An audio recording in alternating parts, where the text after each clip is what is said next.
एक आईएएस अधिकारी पर बिहार पुलिस कर दी लाठीचार्ज। याद हो कि प्रशांत किशोर अपने पूर्व निर्धारित कार्यक्रम के अंतर्गत 3 मांगों को लेकर विधानसभा घेराव का नेतृत्व कर रहे थे। प्रशांत किशोर अपने हजारों समर्थकों के साथ लगभग 12 बजे एरोड्रम रोड होते हुए पटेल गोलंबर पहुंचे, जहां पुलिस प्रशासन ने अपने बैरिकेडिंग के माध्यम से जनसुराज टीम को रोकने का प्रयास किया, किंतु जनसुराज के लोगों ने बैरिकेडिंग तोड़कर आगे बढ़ने की कोशिश की। प्रशांत किशोर के समर्थक शांत नहीं रहे और दूसरा बैरिकेडिंग भी तोड़कर आगे बढ़ने लगे। तभी पुलिस प्रशासन ने सख्ती बरती और लाठीचार्ज का सहारा लिया।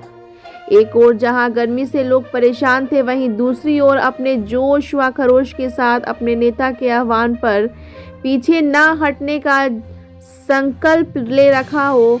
लाठीचार्ज के दरमियान कई महिलाएं, पुरुष और नौजवान घायल भी हुए। इसी क्रम में हरियाणा की सेना के एडीजी जेपी सिंह, जयप्रकाश सिंह, सेवानिवृत्त आईपीएस अधिकारी, जो हाल ही में प्रशांत किशोर की पार्टी जनसुराज से जुड़े थे, आज प्रशांत किशोर की रैली में सम्मिलित हुए। बिहार पुलिस प्रशासन द्वारा किए गए लाठीचार्ज में जेपी सिंह को भी नहीं बख्शा गया और आज एक पूर्व आईपीएस अधिकारी को भी अपने ही विभाग के लाठियां की मार सहनी पड़ी।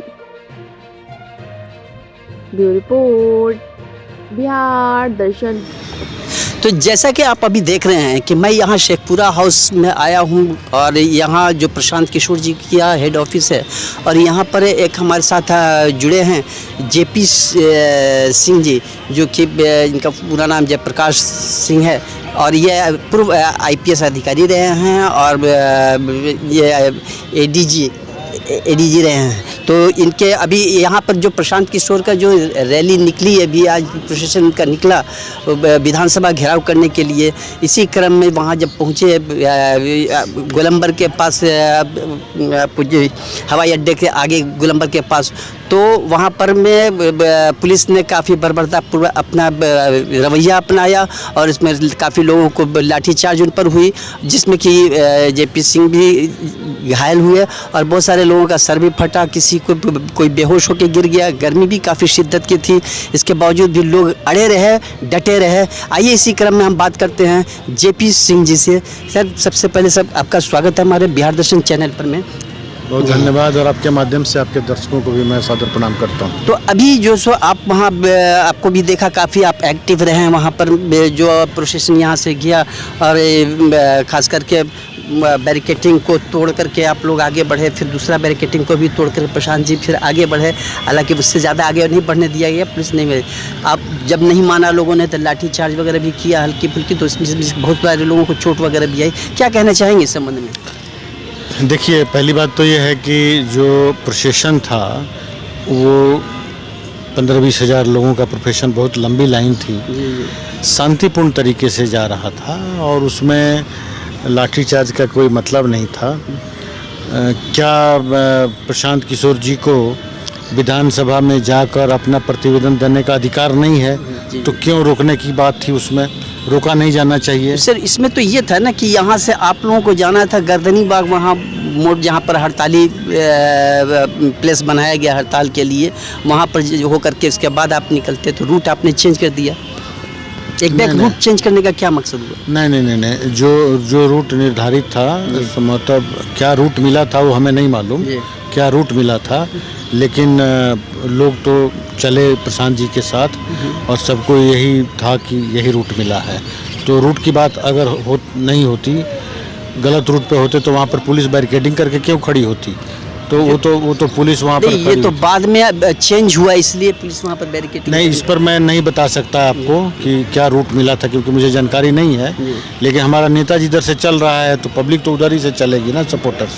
अच्छा, क्या सर इसमें आपको भी काफ़ी सुना कि चोट वोट आई है कहाँ पर में इधर? देखिए, ये आपने जो पॉइंट बताया ना कि पुलिस तितर बितर करने के लिए, ठीक है, लाठीचार्ज होता है, प्रयोग होता है।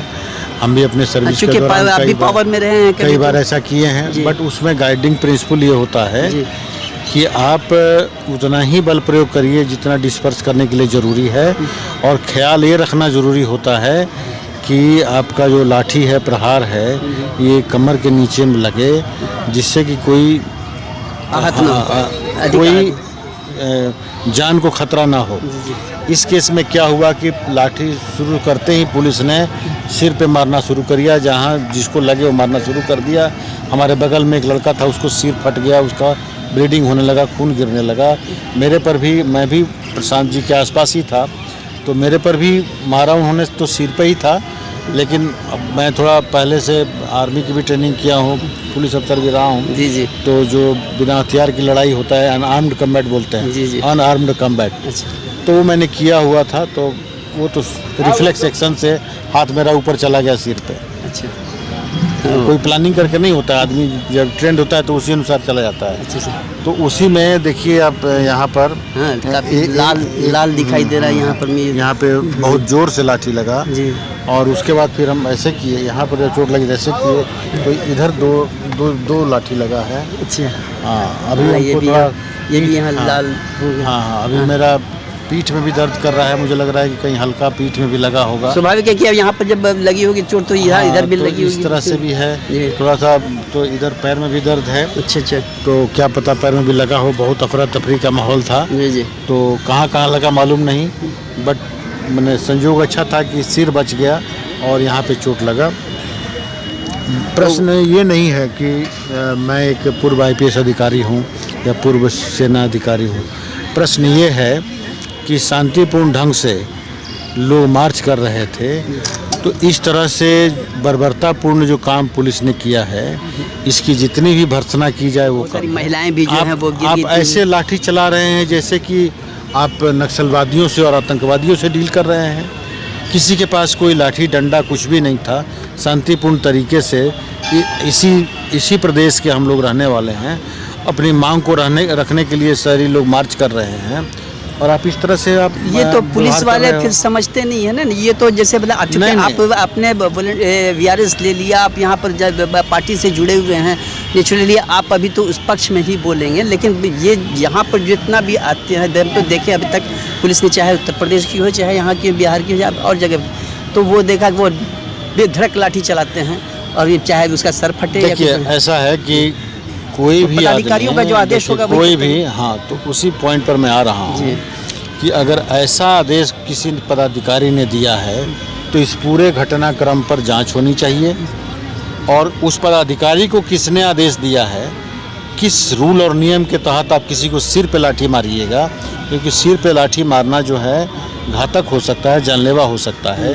तो क्या भीड़ को तितर बितर करने के लिए आपको किसी को सिर पर लाठी मारने का अधिकार है? ये किस रूल के तहत है अधिकारी है? तो मैं आपके माध्यम से जांच की मांग करता हूं, इस पे जांच होनी चाहिए पूरे प्रकरण पे कि किसने आदेश दिया है सिर पर लाठी मारने का। और ये कायरतापूर्वक कार्रवाई है, ये बर्बरतापूर्वक कार्रवाई है, और ये दिखा रहा है कि सरकार आने वाले जो भीड़ थी विधानसभा तक 15-20 हज़ार की जो संख्या थी, इसकी जानकारी मिलते ही सरकार हताशा में आ गई और इसको रोकने के लिए ये बर्बरतापूर्वक ये कार्रवाई करने का आदेश निर्गत किया है। अच्छा, क्या ये आपको लगता है इसके बाद में अब क्या होने वाला है, या अभी जो सो डेलीगेट्स जो गया मिलने के लिए, वो किन से मिल कर के आया, फिर उसमें क्या डिसीजन क्या निकला? देखिए उसमें डेलीगेट तो हमारे गए थे, और हमको चोट लगी, उसके बाद हम थोड़ी देर पीछे आ गए जी। फिर पानी वानी पी के हम आगे गए, तब तक डेलीगेट जा चुके थे। तो डेलीगेट के साथ क्या जो वार्ता हुई उसका आउटकम मुझे नहीं मालूम है, लेकिन इतना मैं कह सकता हूँ कि अगर मांगों को सरकार ने स्वीकार नहीं किया तो ये जो है रुकेगा नहीं और ये कार्रवाई चलती रहेगी। कितने सीटों पर आप जा रहे हैं चुनाव लड़ने के लिए इस बार? ये तो प्रशांत जी बड़ा क्लियर कट बता चुके हैं, 243। तो और कितने सीट जीत सकते हैं समय? देखिए ये तो अभी तो 100 दिन के आसपास बाकी है। प्रशांत जी ने कहा कि अभी 25 सीट भी JDU को नहीं आएगी, उसके बाद जो सो हम वहाँ अगर 25 सीट से भी आ गई तो हम राजनीति छोड़ देंगे। स्पेसिफिक तो नहीं, लेकिन हम इतना विश्वास के साथ कह सकते हैं कि हमारे पास इतने पर्याप्त सीट जरूर होंगे कि जन स्वराज की सरकार बन जाएगी, और हम लोग व्यवस्था, मतलब क्या विपक्ष का सुपाड़ा एकदम साफ कर देना, साफ हो या 10-20-5 किसी को आ जाए, लेकिन हमारी सरकार बन जाए। और देखिए जेपी सिंह है अभी ये आर्मी में मेजर रहे हैं और हिमाचल प्रदेश के एडीजी पद से रिटायर हुए हैं। इनके ऊपर लाठीचार्ज कर दिया है लोग, ये मेरे सिर पर मारा और जो देश का सेवा किया है, ऐसे लाठी मारा। ये देखिए जो आदमी देश का सेवा किया है, कारगिल में ड्यूटी दिया है, आतंकवादियों से लड़ा है, जो सरकार जो एडीजी के पद से रिटायर वीआरएस लेके आया है, जिसको हिमाचल प्रदेश में सिंघम कहा जाता था, उस आदमी के ऊपर लाठीचार्ज हो गया है। ये बिहार बदलना चाहते हैं। पुलिस की बर्बरता का दंगा उदाहरण है। पुलिस इतना संवेदनशील है, इतना बर्बर है कि उसको मालूम नहीं है। बिल्कुल शांतिपूर्ण जो प्रदर्शनकारी है उस पर लाठीचार्ज करा रहा है, और वो भी पुलिस को मिनिमम फोर्स यूज करने का अधिकार है कि पैर के नीचे मारे।